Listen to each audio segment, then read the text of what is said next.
bom dia a todos. Muito contente de poder, essa manhã, estar aqui nesse evento patrocinado pela distribuidora Genebra e pela Galeria Cultura Bíblica, e em parceria também com Edições Vida Nova, que me deixa também muito contente. E para falar de um tema tão interessante, tão polêmico, espinhoso, não é fácil falar de política no contexto evangélico, é mais fácil falar no contexto secular, sem dúvida, mas no contexto evangélico, pela diversidade de opiniões e de sensibilidade para o assunto, não é tão fácil, não é tão simples, mas eu espero que Deus nos dê graça, nos dê sensibilidade para a gente trabalhar a nossa reflexão com tolerância, com amabilidade, com gentileza, que são atributos que eu acredito enobrecem a alma humana e fazem a gente entender que o caminho da reflexão sempre é um caminho que conduz a gente a um contexto de produtividade e não de inércia, de ficar parado numa questão simplesmente porque a questão ela é espinhosa. Então a gente vai nessa manhã pegar um pouquinho, pelo menos, esse touro pelo chifre.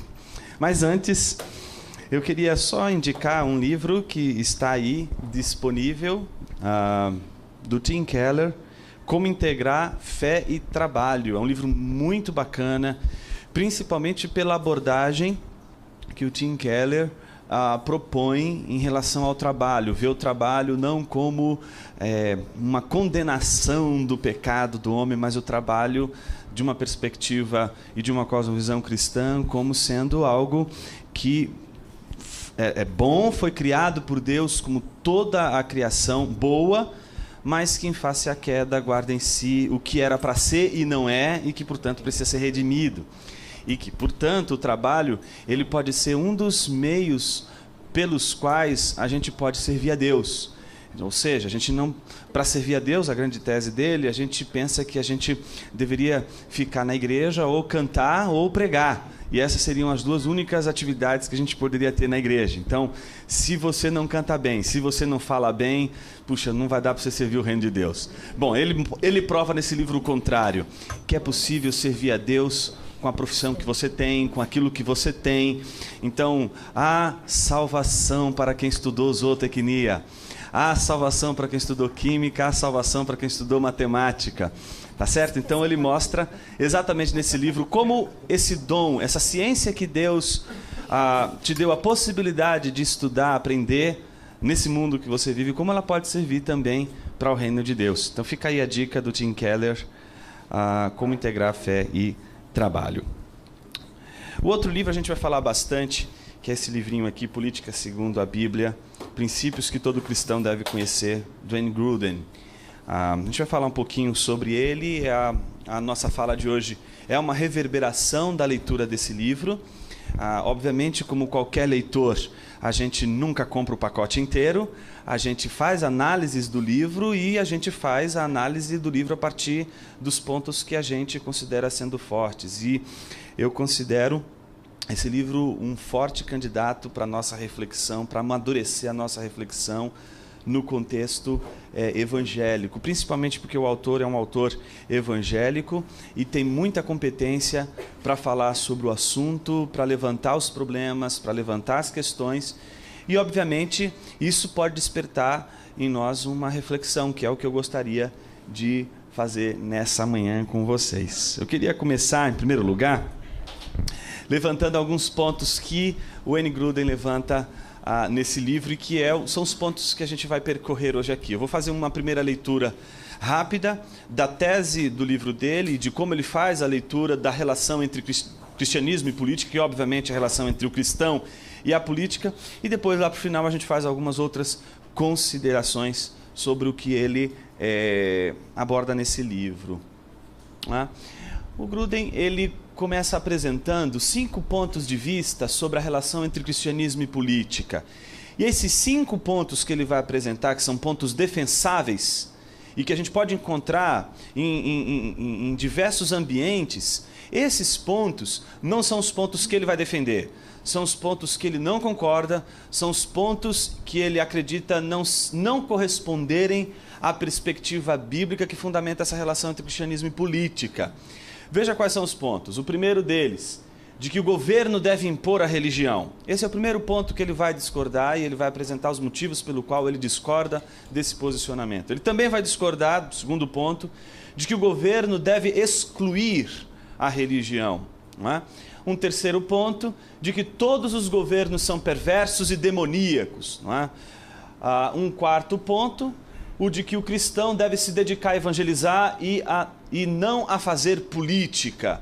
E um quinto ponto que ele vai rechaçar é o ponto em que defende que o cristão deve se dedicar a fazer política e não a evangelizar.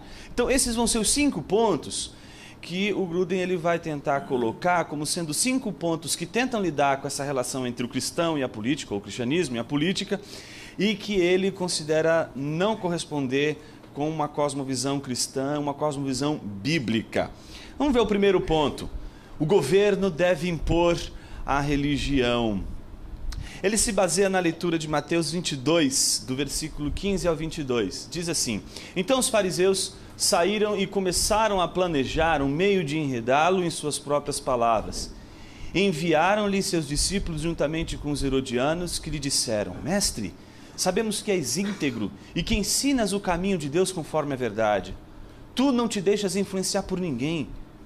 Por que não te prendes à aparência dos homens? Dize-nos, pois, qual é a tua opinião? É certo pagar imposto a César ou não? Mas Jesus, percebendo a má intenção deles, perguntou: Hipócritas, por que vocês estão me pondo à prova? Mostrem-me a moeda usada para pagar o imposto. Eles lhe mostraram um denário e ele lhes perguntou: De quem é esta imagem e esta inscrição? De César, responderam eles. E ele lhes disse: Então, deem a César o que é de César e a Deus o que é de Deus. Ao ouvirem isso, eles ficaram admirados e, deixando, retiraram-se. Então, esse texto vai servir como base para o Gruden refutar essa ideia de que um governo deveria, portanto, impor a religião a todos aqueles que, de alguma forma, fazem parte desse governo. Ou seja, a ideia de que o governo deveria não só arbitrar as relações sociais, mas determinar essas relações sociais à luz de uma posição religiosa. Nesse sentido, o que o Gruden vai dizer é que quando Jesus disse: dá a César o que é de César e a Deus o que é de Deus, isso significa que ali Jesus estabeleceu uma linha onde igreja está de um lado, a gente poderia interpretar a partir disso. Religião está de um lado, cristianismo, por exemplo, estaria de um lado, e o Estado, o governo, estaria do outro. Então, a defesa primeira que o Gruden vai fazer é a defesa da separação inegociável entre igreja e Estado. Em especial, obviamente, pensando na relação entre cristianismo e igreja. Ou seja, que nenhum cristão teria respaldo bíblico para promover um governo evangélico. Que não há respaldo bíblico para um cristão dizer que o governo do Brasil teria que ser, por exemplo, um governo ditado por cristãos. De que, portanto, a igreja e o Estado seriam duas coisas, duas esferas distintas e que não há possibilidade de termos um respaldo bíblico em que essas duas esferas elas pudessem ser justapostas ou confundidas, ao ponto de a religião, no caso a cristã, ser a religião que forçaria todos aqueles que fazem parte deste governo, dito um governo cristão, portanto, se tornarem cristãs. Ele tem uma citação que eu acho muito interessante com relação a esse tipo de posicionamento e que convém lembrar aqui. Olha o que ele diz: obrigar as pessoas a seguir uma fé não cristã, por exemplo, o hinduísmo na Índia ou o islamismo em muitos outros países, resulta com frequência na opressão dos cristãos e na tentativa de expulsar o cristianismo do país. Ou seja, ele lembra situações de outros estados que têm uma posição, um governo religioso muito forte e que todas as vezes que um cristão tenta viver nesse contexto, ele vai ser perseguido, ele vai ser inclusive martirizado, porque o governo é um governo que tomou uma posição religiosa muito forte. Então ele tenta mostrar como o posicionamento do governo em prol de uma religião, ele implica também dificuldades, inclusive para os cristãos. E aí ele vira a moeda. Olha o que ele diz.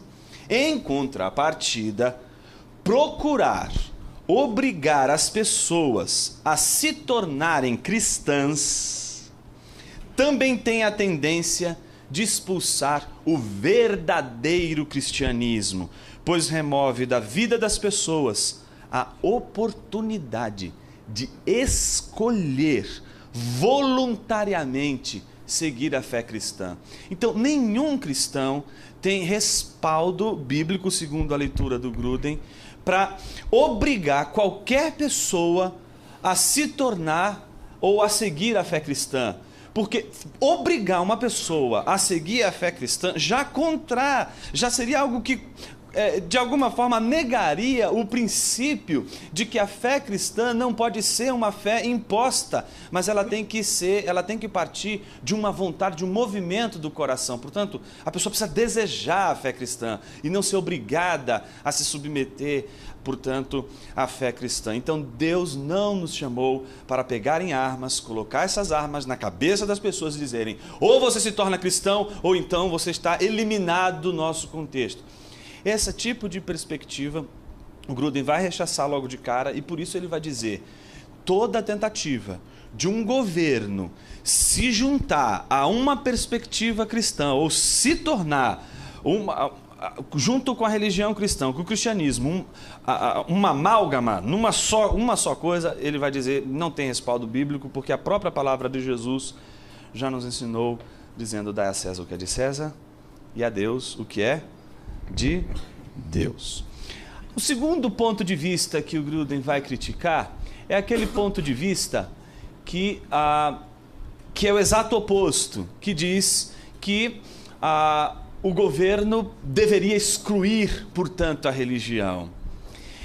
Ele vai lembrar que o fato de não ser bíblico você defender uma religião estatal, isso não significa que você, portanto, deva defender uma espécie de eliminação ou exclusão da religião no foro popular ou no foro público, ou reduzir a religião a uma mera questão de foro íntimo, onde o fato de você ter uma perspectiva religiosa impede você, portanto, de participar da discussão ou do debate na esfera pública. Não é? Ele lembra um outro ponto interessante nessa segunda parte, em que ele vai lembrar o seguinte: todo cristão, ele precisaria, do ponto de vista bíblico, já porque ele já partiu do pressuposto de que dai a César o que é de César e a Deus o que é de Deus, partir do pressuposto da defesa da liberdade religiosa. No entanto, o que ele vai dizer é que defender a liberdade religiosa não é a mesma coisa que ser contra, não é, a influência religiosa, ou ser contra a participação de religiosos na esfera pública, ou a participação de religiosos no debate público. Então, o fato de você não impor a religião, isso não significa que, portanto, a religião deve estar fora do debate ou simplesmente rechaçada porque ela é uma mera religião e, portanto, ela não teria nada a dizer, nada a oferecer no debate, de relevante no debate político. Não é daí esse movimento todo, que é um movimento que ele vai chamar, e que é realmente o que a gente enxerga aí, um movimento o que significa um movimento de secularização, não é outro senão um movimento de você que parte do pressuposto de que a religião ela não pode contribuir na esfera pública. Daí esse movimento todo de tirar das repartições públicas todo e qualquer símbolo religioso, né? Você tira a cruz, você tira a Bíblia, você não pode fazer oração, você não pode, como o goleiro lá não me lembro agora se é do Botafogo, que fez o peixinho lá na cabeça e o tribunal, exato, e ele foi perseguido porque ele tinha o símbolo do peixinho e ele estava lá numa esfera pública e, portanto, ele não poderia manifestar ou expressar a sua posição religiosa no ambiente público. Bom, é uma questão muito interessante, obviamente ela é polêmica, mesmo porque principalmente quando a gente lembra dos nossos ícones, né? Eu não sei o que a gente faria com um Cristo Redentor numa situação como essa, né?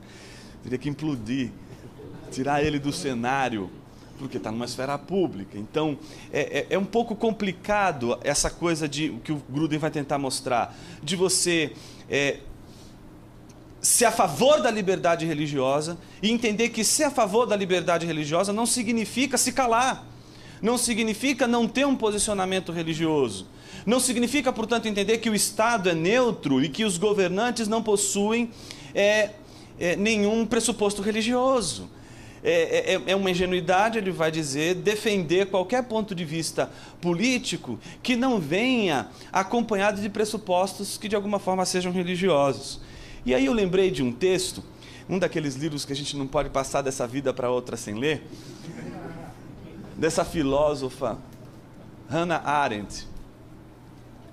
Ela escreveu um livro chamado A Dignidade da Política. E tem vários ensaios aí interessantes, filosofia e política, e tem um que é filosofia e religião.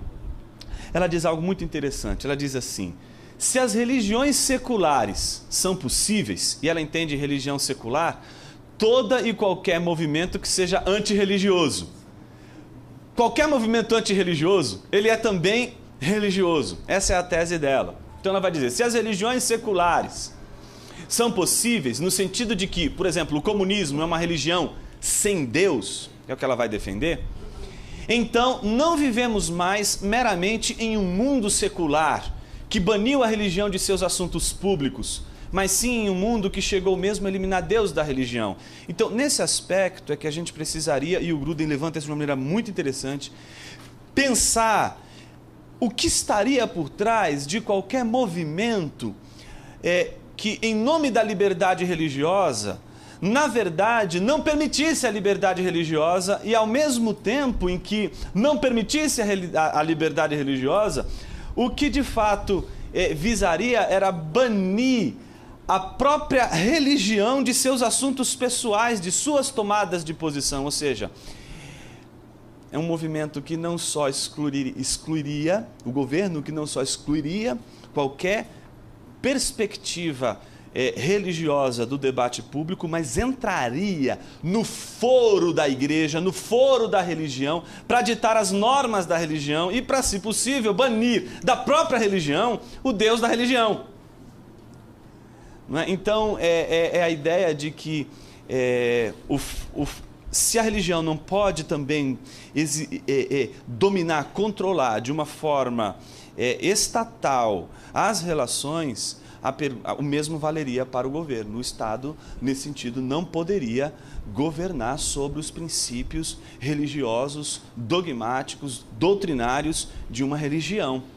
Então, ele não pode determinar as crenças das religiões ou das comunidades religiosas que fazem parte desse governo. Então é contra isso que ele está dizendo. Ou seja, o problema é que não é só tirar a cruz da repartição pública. O problema é tirar Jesus Cristo da própria igreja. É tirar a própria Bíblia da própria igreja. É tirar das mãos daqueles que defendem princípios bíblicos aquilo que fundamenta os seus princípios bíblicos, que seria a própria Escritura. Esse tipo de movimento que ele tenta chamar a atenção, que a gente deveria se preocupar, ou nos preocuparmos. Uma terceira posição, essa talvez seja a posição, eu considero mais pop no meio evangélico. Não é? Demonizar a política. Falou em política, você está endemoniado. Não é? Ou seja, quem defender esse tipo de posição está me vendo aqui como uma legião. Não é? Ou seja, eu estou aqui endemoniado com uma legião. Primeiro porque sou pastor, então pastor jamais poderia falar em política. É por essa mentalidade que hoje as pessoas pensam assim: ou você é pastor ou você é inteligente. Os dois ao mesmo tempo não dá. Exatamente por isso, porque pastor, por mais que ele seja contra, por exemplo, e aí eu compartilho dessa posição do Gruden, eu acho que igreja e Estado são duas coisas que têm que viver separadas. Tem que viver separadas e ponto final. Não dá certo esse contexto. Só que isso não significa que eu não possa falar sobre política. Deus tirou meu pecado, não tirou minha inteligência. Então eu posso falar no mundo da inteligência, eu posso falar no mundo da política. Por que não poderíamos falar no mundo da política? Por que não poderíamos falar sobre política? Por que não poderíamos falar... E aí não é só sobre política, é sobre arte, sobre cultura, sobre cinema. Porque é por isso que nunca se procura um evangélico quando as questões são mais legais na televisão, né? Como, por exemplo, cultura, política, aí se procura um psicólogo, se procura um sociólogo, mas teólogo? Que bicho é esse? Que bicho é esse? Enfim, ele fala um pouco sobre esse espírito, e talvez essa maneira de ver os evangélicos como seres não politizados, como gente que não pensa política, que está pouco se lixando com a política, que vota porque o cara é bonitinho, não é? Essa maneira de pensar, ela também pode ser resultado de um movimento dentro do próprio contexto evangélico, de negação ou de demonização da relação do cristão com a política. Como se qualquer cristão que abrisse a boca para falar sobre política, ele já estivesse sob os auspícios de Beelzebul. E aí ele levanta um livro que é do Greg Boyd, não é? O mito da nação cristã.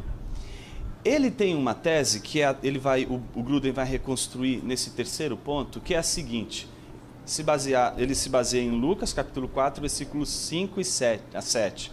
O diabo, que é a tentação de Jesus, o diabo levou a um lugar alto e mostrou-lhe, num relance, todos os reinos do mundo. E lhe disse: eu lhe darei toda a autoridade sobre eles e todo o seu esplendor, porque me foram dados, e posso dá-los a quem eu quiser. Então, se você me adorar, tudo será seu. Pronto! Todos os reinos, todos os governos são do diabo. Essa é a conclusão que ele chega. A defesa dele é de que, em termos funcionais, Satanás é o diretor executivo de todos os governos da terra. O que o Gruden vai levantar com relação a essa perspectiva é de que é a única vez que se defende que Satanás tem autoridade sobre os reinos, não é? E por incrível que pareça, é o pai da mentira que está dizendo isso. Então ele começa a desmontar esse artigo, essa maneira de pensar a partir desse pressuposto, de que, em primeiro lugar, e a gente vai ver daqui a pouco, não é, dois textos que ele vai se basear, que são fundamentais, de que toda autoridade foi instituída por Deus. Então não existe governo, não existem tronos, não existem potestades que não sejam governadas e não tenham o seu poder derivado do consentimento e da vontade divina. Não é? Um dos textos que a gente não poderia jamais esquecer, e você não poderia passar dessa vida para outra sem ler, Daniel capítulo 1, a Bíblia diz, e Calvino, quando escreve o comentário a essa passagem, ele faz a gente notar exatamente esse ponto. O que o autor do livro de Daniel quis mostrar para os seus leitores? O Senhor Deus entregou nas mãos de Nabucodonosor. Ou seja, quem foi que entregou o povo nas mãos de Nabucodonosor?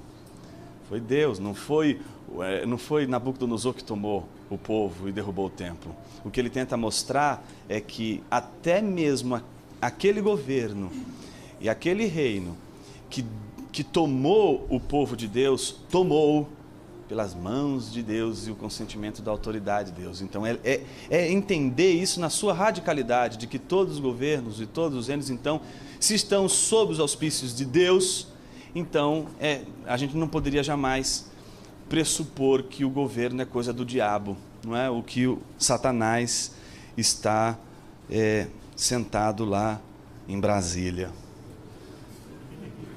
Tem um monte de demônio, tá certo? Mas...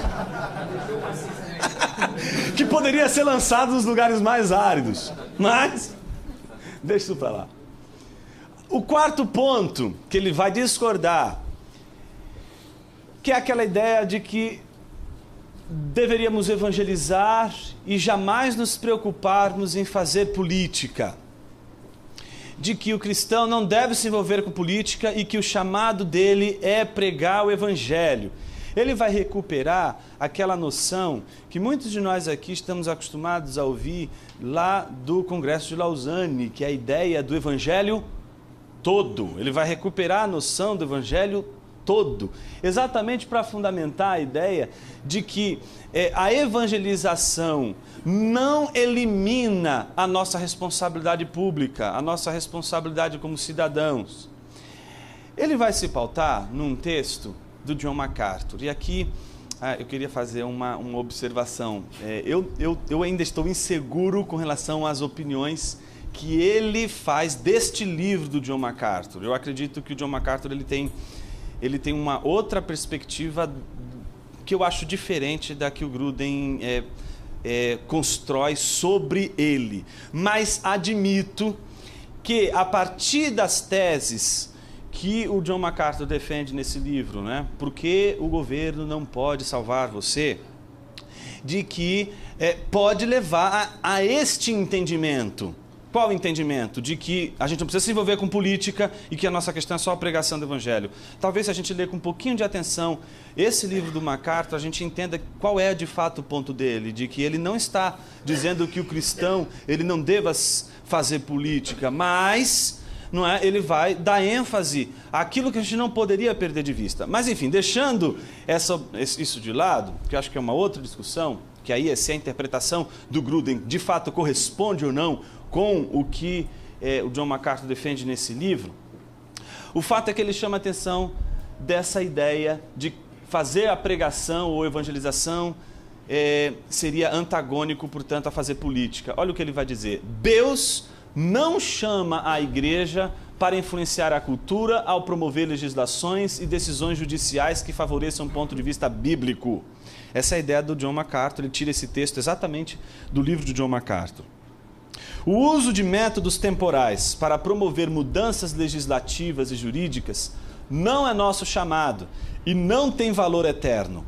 Quando a igreja assume uma postura que enfatiza o ativismo político e a moralização social, ela desvia energia e recursos da evangelização.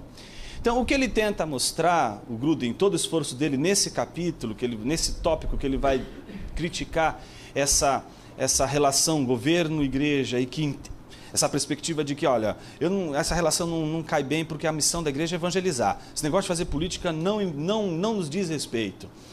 Ele diz que isso não faz sentido porque uma das implicações do evangelho e do cristianismo é, no mínimo, fazer o bem.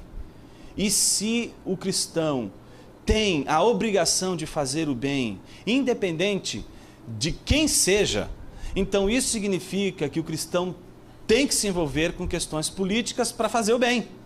Então uma coisa não elimina a outra. Ele vai criticar, portanto, aquela ala mais conservadora e que vai dizer o seguinte, olha, o cristão não pode falar em política. Não é?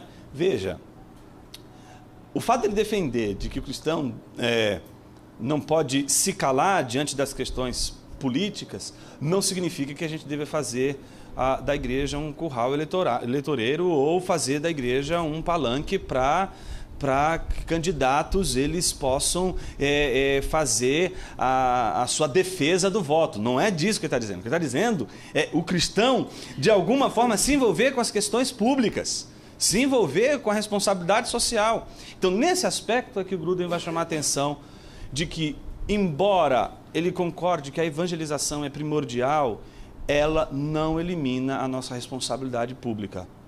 Essa é a tese dele. O mesmo vai valer para a posição que seria contrária, a quinta e última posição que ele vai criticar, que é fazer política sem pregação. E aí ele vai fazer uma crítica àquela linha dentro da igreja, principalmente a igreja evangélica, que reage contra essa posição mais dita e concebida conservadora. Não é? Se é conservadora ou não, isso é uma outra discussão, mas ela é concebida como conservadora. Então, a melhor maneira de lidar com essa questão e fazer com que as pessoas, o evangélico, perceba que ele tem um papel para exercer na sociedade, de que ele não pode ficar entre as quatro paredes da igreja, é se envolver com a política.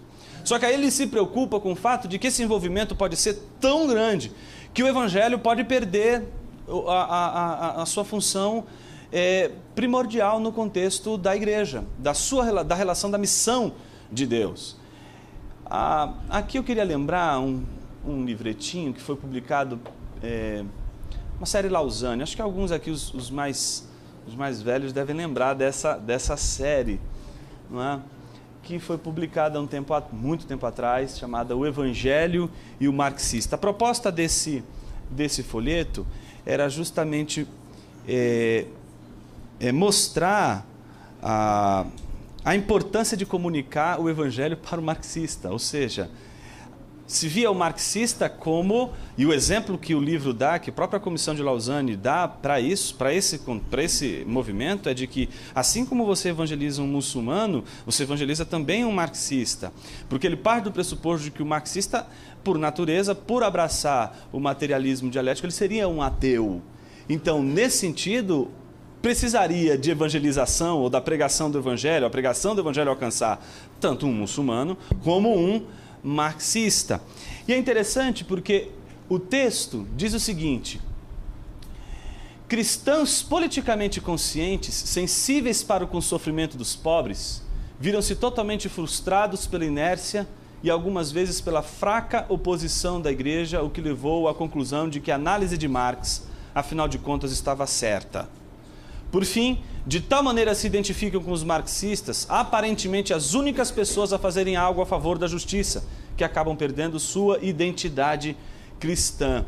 Ou seja, o texto é muito interessante porque tenta mostrar que existe uma intenção dos cristãos que estão envolvidos com essa questão do evangelho e a responsabilidade social. A gente precisa encontrar algum meio de estabelecer a relação entre essas duas coisas, sem que seja uma relação que uma elimine a outra. Certo? Só que o interessante nesse texto é que ele tenta mostrar que muitos cristãos que tentavam fazer isso percebiam que as análises que os marxistas faziam dessa outra corrente, digamos assim, evangélica, que era agressiva com relação a qualquer participação, envolvimento do cristão com a política, começou a perceber que essa avaliação, essa crítica tinha um certo... era em certa medida verdadeira e legítima. Só que isso fez com que esses cristãos fossem para um outro lado, o lado de simplesmente abandonar a identidade com o evangelho, abandonar a identidade com a cosmovisão cristã, entendendo que a cosmovisão cristã ela está para além de toda e qualquer ideologia e ela é que deve formar a nossa maneira de ver o mundo e de criticar, julgar e buscar a redenção das várias estruturas de pecaminosidade espalhadas pela nossa cultura e sociedade. Entretanto, nesse afã, muitos simplesmente abandonaram o evangelho e se dedicaram simplesmente à causa social, porque simplesmente não acreditam que a pregação do evangelho de fato seja relevante. Então, note que são aspectos extremamente radicais e polarizados. Esse documento, que foi redigido em 1980, foi uma mini consulta sobre a evangelização dos marxistas, presidida por Philippe Lefebvre, na Tailândia, termina com o depoimento de um líder estudantil da América Latina e que era marxista. Olha só a declaração dele. Após 6 meses de crise intelectual, dobrei meus joelhos diante de Deus. Isso foi em 1971. Desde então, meu avô e outros jovens líderes comunistas também se tornaram cristãos. A reação imediata de meu irmão diante da minha conversão foi: isso é ridículo. Não é? Contudo, 3 anos mais tarde, ele também se converteu e agora é pastor. Todos nós podemos testemunhar que foi a natureza sobrenatural da mensagem o que nos atraiu a Cristo, e não as respostas cristãs de cunho sociopolítico. Então, em que medida a gente poderia, nessa história toda, perceber que a gente está diante de pelo menos dois elementos que a gente precisa entender como eles funcionam para que a gente não possa cair naquela esfera do ou um ou o outro, ou submeter um ao outro. Enfim, ele apresenta a solução, que é a opinião dele. Como que a gente deveria ver a relação entre cristianismo e política? Qual seria a melhor maneira, do ponto de vista bíblico, de conceber a relação entre o cristão e a política? A tese dele é de que fazer o bem é influenciar para o bem as leis e políticas. Portanto, a palavra-chave não é obrigar as pessoas, não é ir para nenhuma desses polos e dessas saídas, mas influenciar. E ninguém influencia se não for através de um debate de ideias. Olha o que ele vai dizer. Conceito de influência expressiva. Não é imposição religiosa, ou seja, nenhum cristão deveria aceitar essa possibilidade. Não é omissão, ou seja, manter silêncio sobre as questões públicas, as questões políticas, ou seja, simplesmente a gente não se posicionar diante delas. Terceiro, não é retirar-se do governo, dizer, olha, isso aí é terra de Satanás, meu negócio é ficar dentro da igreja. Aí acho que a igreja não tem Satanás.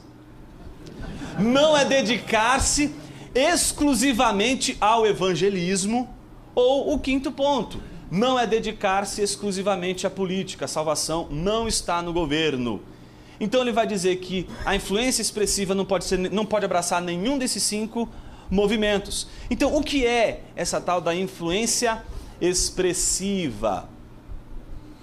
De acordo com o conceito de influência expressiva, diz o Gruden, os cristãos devem procurar influenciar o governo civil conforme os padrões morais de Deus e conforme os propósitos de Deus para o governo revelados na Bíblia e devidamente compreendidos. Ou seja, um cristão, ele tem padrões morais e éticos, ele tem, portanto, elementos, critérios que determinam a sua maneira de pensar o que é certo e o que é errado. Ou seja, o papel dele é de influenciar as pessoas numa sociedade pluralista, em que existe a diversidade, não é, de opiniões, em que a diversidade de opiniões não significa que isso engesse o debate e não engesse, portanto, a persuasão, a prática da persuasão. No ambiente pluralista, em que a prática da persuasão não é uma prática baseada na violência ou a partir das armas, mas a partir do debate de ideias, o cristão que tem uma cosmovisão cristã, que tem uma forma de pensar cristã, que tem critérios para falar sobre arte, cultura, cinema e política, ele também pode entrar no debate da esfera pública, colocar as suas ideias, colocar as suas opiniões e buscar nada mais, nada menos do que a persuasão, persuadir as pessoas, mostrar para as pessoas que pelo menos o ponto de vista cristão em relação à cultura, à sociedade, política, tem o seu espaço, tem a sua relevância. A pergunta é, quantos de nós conhecemos políticos evangélicos com essa competência? A nossa situação é tão brutal que se o cara, você falar para um desses políticos quem é Montesquieu, ele vai pensar que é um pintor francês, e se você falar sobre a teoria dos 3 poderes, ele vai achar que é alguma doutrina da Trindade inventada pelo Gruden. Tamanha é a ignorância em termos de assuntos políticos, mas o que se procura? Angariar algum espaço para privilegiar a igreja. Já fez tudo errado, já não separou as coisas, já não entendeu o evangelho, já não aprendeu a dar a César o que é de César e a Deus o que é de Deus, já não teve educação teológica básica, elementar, para poder influenciar com a cosmovisão cristã o debate público. Então o que a gente sofre hoje, na verdade, é uma péssima representatividade dos políticos evangélicos. E a culpa de quem é? Nossa, da igreja, que só sabe produzir cantor, músico e orador. E alguns oradores péssimos. Só sabe fazer isso. Que igreja você conhece que preparou um missionário para ir para a Indonésia e levou 7 anos para preparar o cara e o cara foi uma benção lá? Eu conheço muitas. Pergunta que eu te faço é: quantas igrejas você conhece que preparou um cientista político, que pegou um jovenzinho lá da igreja, da comunidade base, mas um moleque inteligente, e disse assim: olha, você quer saber de uma coisa? A gente vai investir em você, porque a gente quer que você seja um cientista político, que você entenda sobre política, filosofia, história, geografia, química, física, para que a gente possa povoar as universidades, para influenciar as universidades com a cosmovisão cristã, para as pessoas entenderem que a gente não está ali para entregar um folhetinho dizendo pare de sofrer, que a gente está ali porque a gente tem inteligência e tem saídas muito inteligentes para o problema da pobreza, para o problema da corrupção, para o problema da própria legislação tributária, uma série de assuntos que a gente poderia entrar a trabalhar. Mas, cara, a gente precisa, assim como a gente respeita anos trabalhando e investindo no missionário para ele ir na Indonésia e acertar o alvo, para que um cara não faça nenhuma coisa que atrase 10 anos de missão, a mesma coisa a gente precisaria fazer na nossa cultura. A mesma coisa a gente precisaria fazer na nossa cultura. Somos péssimos missionários intraculturais. A gente é expert em formar os nossos guetos, nos protegendo da política e do mundo. E uma maneira diabólica de nos proteger da política é simplesmente nos afastando, nos enfiando dentro do nosso gueto e construindo hospital evangélico, colégio evangélico,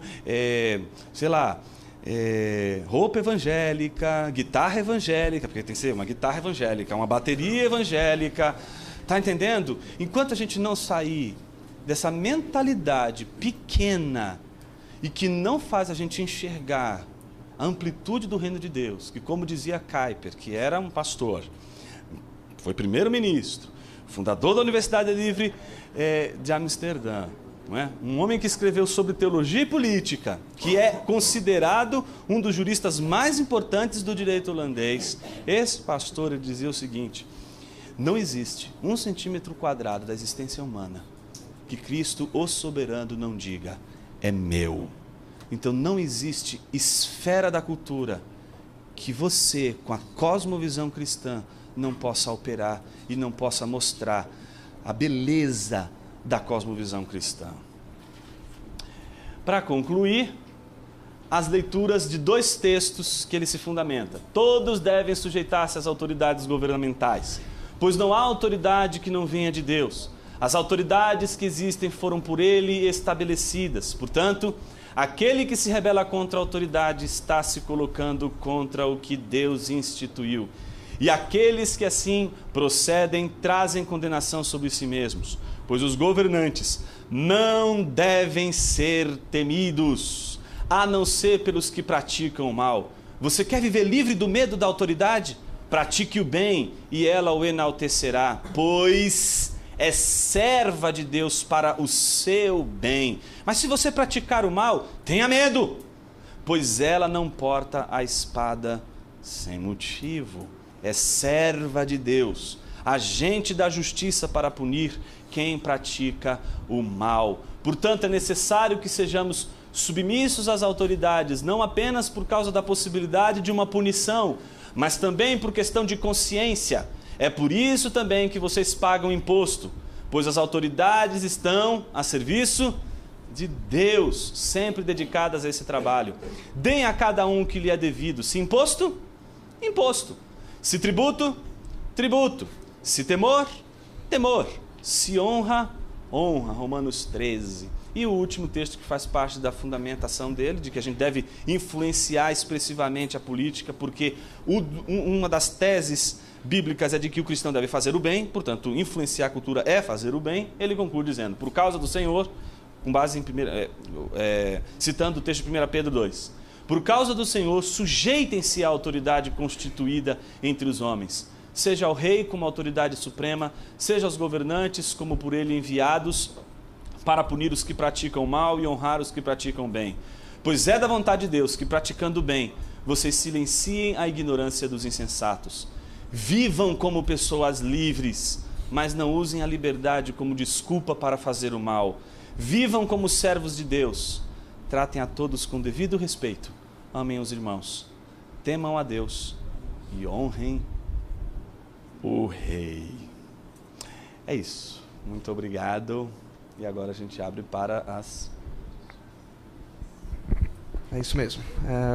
Vamos ter um momento agora rápido de perguntas. Eu digo rápido porque o pastor Jonas vai ter que correr para pegar um avião daqui a pouquinho. E é por isso que ele não vai poder ficar mais tempo até mesmo para autografar os livros. Mas, antes que eu esqueça, aqui na galeria está vendendo esse livro aqui. O valor é R$15. Então, se você não tem, aproveita para adquirir e aprofundar mais no que foi tratado hoje. Mas eu vou abrir para perguntas e eu vou começar eu mesmo perguntando. Já aproveita aqui a oportunidade. E não vou deixar as coisas fáceis. Você falou dos cinco erros, das 5 visões erradas de pensar política, mas tem uma visão que está ganhando uma certa notoriedade aqui, pelo menos no meio reformado. É claro que isso é bem menor quando a gente pensa em evangelicalismo, que é a teonomia. Isso.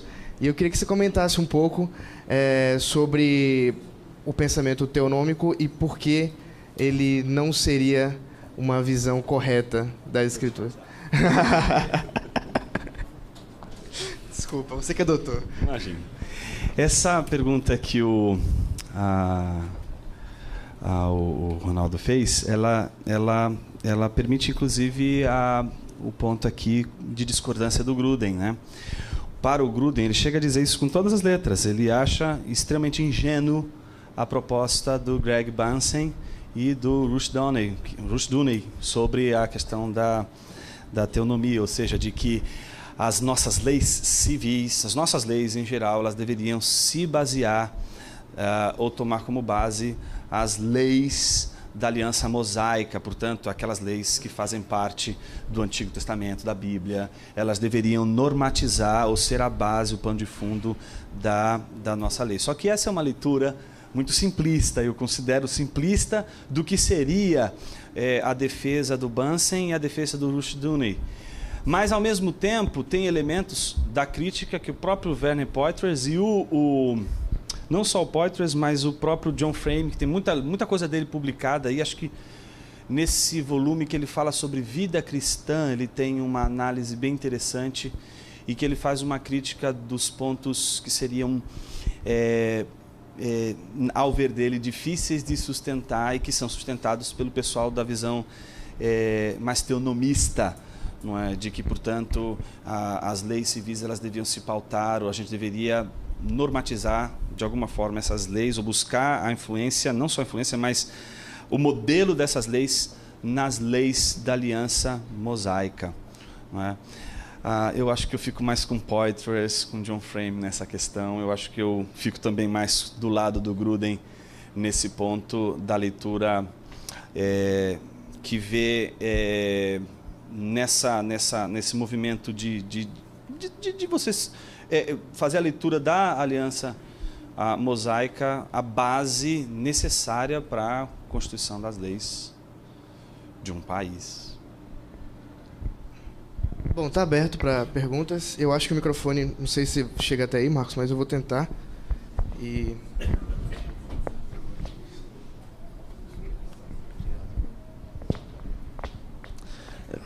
Pastor, qual o conselho prático que o senhor daria de como o cristão pode expressar opiniões políticas equilibradas sem tornar as posições de esquerda ou de direita em ídolos conceituais? Opa, vou poder continuar a palestra. Muito obrigado. Essa pergunta me dá ensejo para falar a outra metade da palestra que eu não consegui dar.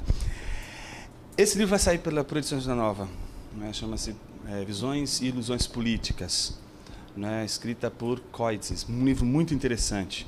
E ele diz o seguinte: a primeira coisa que um cristão tem que saber é que ele está comprometido com a cosmovisão cristã, de que ele não pode tentar encontrar salvação em nenhuma posição política, seja ela o conservadorismo, seja ela o liberalismo, seja ela o nacionalismo, seja ela o socialismo, tá entendendo? Todas essas visões políticas, elas podem e devem visar o bem, não é? Porque é o que elas buscam, mas elas buscam a partir de princípios que são diferentes do da cosmovisão cristã. Então ele faz uma apresentação de todos esses posicionamentos políticos, depois diz quais seriam os outros dois. Um é de corte católico, que segue lá a linha do Marechal, e a outra que vai seguir a linha dos neocalvinistas, e aí não são os neocalvinistas ligados ao que a gente entende hoje, que é o Piper, enfim, não é? Mas são os calvinistas holandeses, né? Kuyper, não é? O Goodsvar na economia, enfim, essa turma, não é? E que aí a gente teria duas posições baseadas na cosmovisão cristã e que não se identificariam 100% nem com o conservadorismo, por exemplo, e nem com o socialismo. Para pensar nos dois pontos que você colocou, eu acho que esse debate sobre direita e esquerda ele é muito complexo, não é? A gente precisaria perguntar o que é direita e o que é esquerda.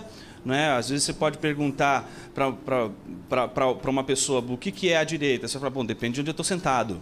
Aí a pessoa vai, não é? Ela pode pensar fisicamente, outros vão pensar do ponto de vista político. Do ponto de vista político, nossa, o que é para um é de direita, o outro não é de direita. Enfim, é complexa a situação e eu acho muito pobre essa reflexão quando você põe apenas a discussão entre direita e esquerda.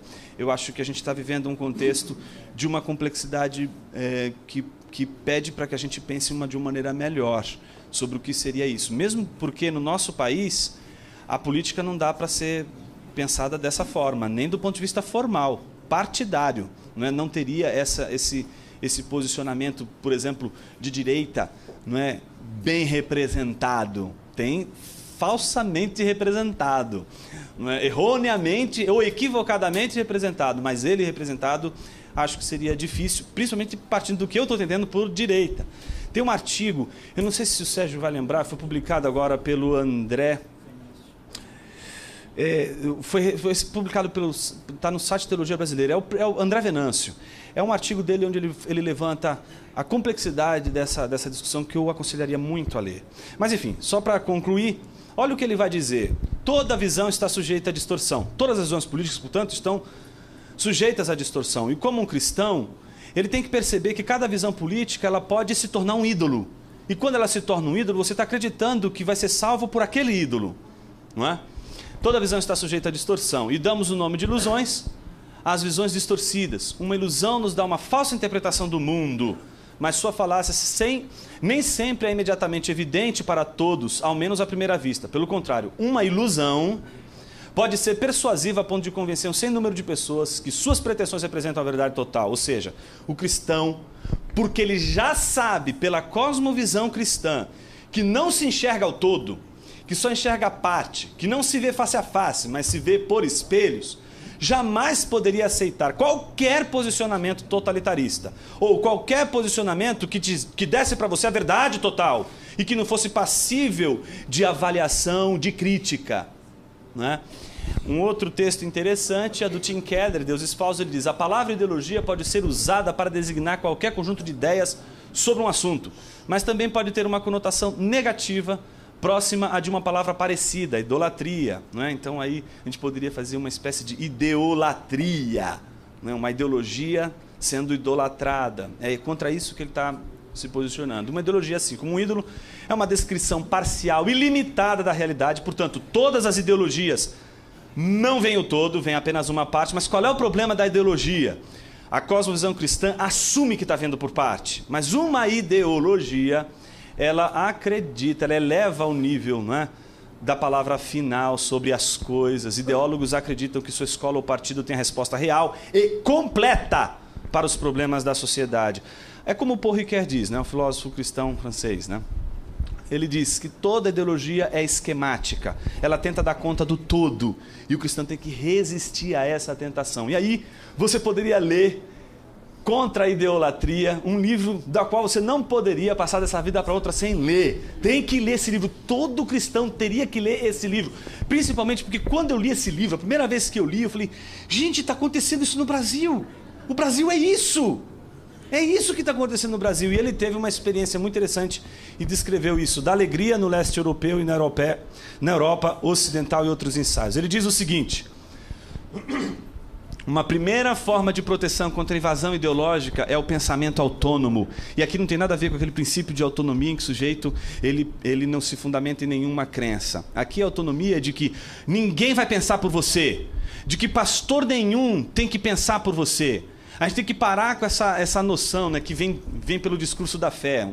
Por mais que apareça um cara de chapéu, com uma voz meio rouca, olhando para você e dizendo assim: olha, se você não tiver fé, eu vou ter fé por você. Não aceite. Mas a mesma coisa pode acontecer com o pensamento. Um pastor intelectóide, cult, pode chegar para você e falar assim: eu sei que você não pensa, mas deixa eu pensar por você. Meu filho, não deixe que seu pensamento seja dominado por ninguém. Pense você os seus próprios pensamentos. Chegue você às próprias conclusões. Ouviu um sermão, ouviu a palestra de hoje, não engula essa palestra. Isso aqui não pode ser esquemático. Você tem que pensar sobre isso aqui e dizer: eu concordo, não concordo. Você tem que pensar. A nossa cabeça não pode ser uma cabeça de simplesmente assimilar as coisas e reproduzir as coisas. A gente precisa ser liberto disso. Olha o que ele vai dizer: qualquer ideia vinda de fora, qualquer produto pronto para pensar, qualquer moda lançada ciclicamente na cena pública tem de ser pesada com uma suspeição saudável. As ideologias são, de regra, pensamento massificado. O sujeito deixa de ser o proprietário de seus próprios pensamentos. Seja você dono dos seus pensamentos. Não deixa ninguém pensar por você. Não deixa ninguém te dar um esqueminha para dizer: olha, essa é a solução para a tua vida. Não, pense você, leia você a Escritura. Não deixe as pessoas lerem a Escritura para você. Leia você o texto. A Reforma Protestante te deu um presente, botou a Bíblia na tua mão. Isso não significa que você vai interpretar do jeito que você quiser. Livre interpretação não é a mesma coisa que livre exame.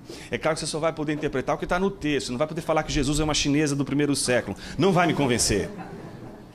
No entanto, a Bíblia foi te dada para você examinar. Examine, não deixe que nenhum profeta, seja ele um ignorante, seja ele um intelectual, não importa quem ele seja, que você prove os pensamentos e que você mesmo chegue às suas próprias conclusões. Não deixe ninguém pensar por você. Não deixe.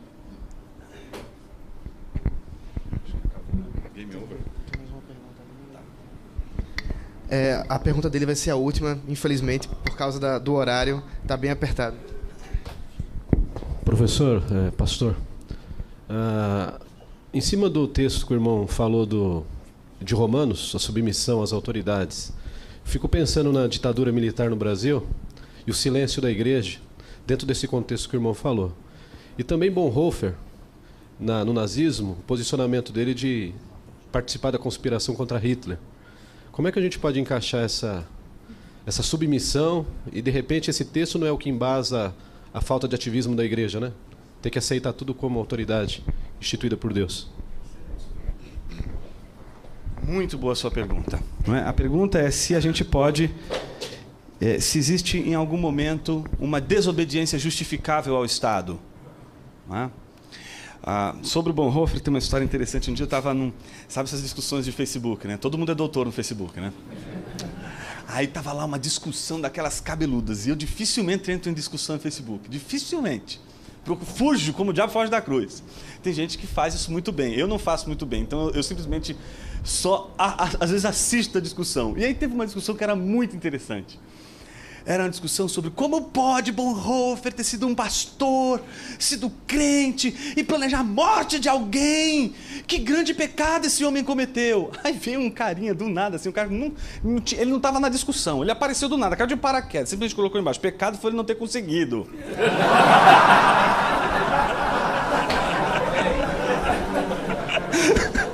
Como eu queria que tivesse 1000 curtidas aquela frase.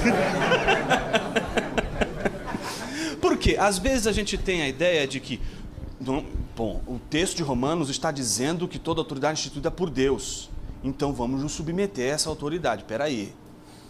Pensa nos primeiros cristãos. Por que os cristãos eram lançados à arena? Para serem comidos por leões, martirizados. Ponto. Exatamente isso. Ou seja, é uma posição muito semelhante à de Sócrates. Se você pensar por que ele toma a cicuta. Porque ao mesmo tempo que eles chegam ali para dizer o seguinte: olha, você pode ser livre agora, a gente quer te livrar, os alunos dele, os discípulos deles querem livrar ele da condenação. Ele falou assim, olha, se eu fizer isso, eu vou estar sendo insubmisso às leis pelas quais eu me submeti. Então, ao mesmo tempo, existe no cristão que recusa aceitar que o imperador é Quírios, porque Quírios é a tradução do Senhor, é a tradução daquele que é o único que mereceria ser adorado por eles, que é, a gente sabe, Cristo.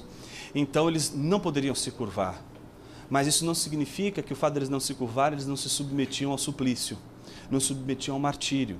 Então é claro que quando a gente vai para uma situação como uma situação limite, como por exemplo a do Bonhoeffer, a gente lida com a injustiça. E a grande pergunta é que toda autoridade foi instituída por Deus. E o texto também diz que a gente não deve temer a autoridade. Mas o texto também nos coloca debaixo de uma missão, fazer o bem. A nossa grande reflexão não tem que ser uma reflexão do medo em relação à autoridade, mas a reflexão em fazer o bem. Ainda que para fazer o bem seja se submeter às leis de seu próprio povo, sua própria nação. Então, em outras palavras, o que eu estou dizendo é que a gente não pode simplesmente partir do pressuposto que diz toda autoridade foi instituída por Deus, então o cristão ele não pode pensar contra o Estado. Ele pode pensar contra o Estado, sim, e ele pode simplesmente apresentar uma opinião que é contrária do Estado.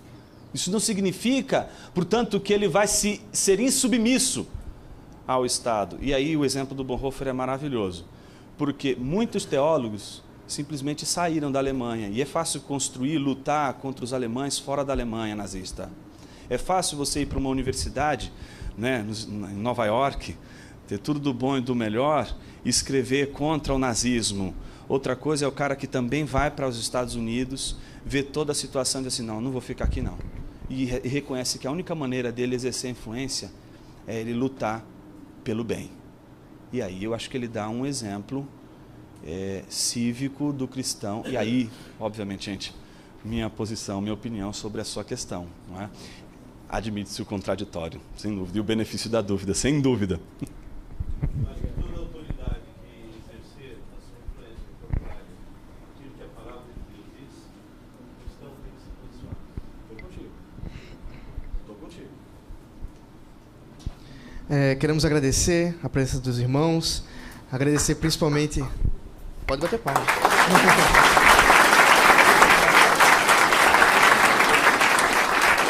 Agradecer ao pastor Jonas por ter se disposto a trazer luz a um tema tão complicado, que com certeza demandou talvez mais dúvidas.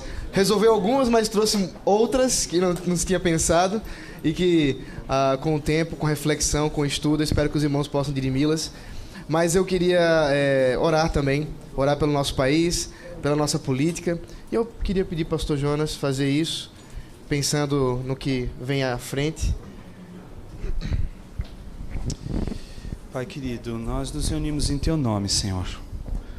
Não como cristãos fora do mundo, porque o Senhor nos fez peregrinos em terra estranha. Sabemos que nosso mundo é outro mundo e que o nosso reino é outro reino. Mas o Senhor também nos disse, não me peçam para que eu os tire do mundo, mas sim para que eu os livre do mal. E a nossa oração nessa manhã é: livra-nos do mal, Senhor. Do mau cristianismo, das más reflexões, dos equívocos, da maneira equivocada de ler o Evangelho, da maneira equivocada de ler a política, da maneira equivocada de ler a cultura. Sobretudo, dá aos nossos corações a mansidão de Jesus, mas também nos dá autoridade para falar as verdades do Teu Evangelho com a convicção que Ele merece por ser aquilo pelo qual o Senhor nos salva. O Teu Evangelho é salvador, e a única salvação que a gente acredita para o homem, não importa qual seja o seu contexto, está centrado em Jesus de Nazaré. Por isso, Senhor, ajuda-nos a pensar a complexidade da vida no nosso mundo sem sermos ligeiros. A gente quer respostas prontas, rápidas, imediatas, simplistas, esquemáticas. mas o Senhor nos deu a capacidade de pensarmos, em primeiro lugar, tornando a nossa mente cativa, não a ideologias humanas, mas cativa somente a Tua palavra. Não permita que a nossa mente seja vendida e seja escrava de nenhum senhor, de nenhum feitor deste mundo. Que a nossa mente possa encontrar no lugar mais baixo de Jesus a sua morada, que é aos seus pés. E para isso, para colocar a mente aos seus pés, a gente precisa se curvar, dobrar nossos joelhos. E para isso a gente precisa ter um Senhor. E o nosso Senhor é o Teu Evangelho, é o Senhor é o nosso Evangelho. O Senhor é aquilo que nos salva e que coloca um paradigma, um critério para avaliar o mundo e a nossa vida. Nos ajude, Senhor, a pensar com a mente cativa a Tua palavra. Amém.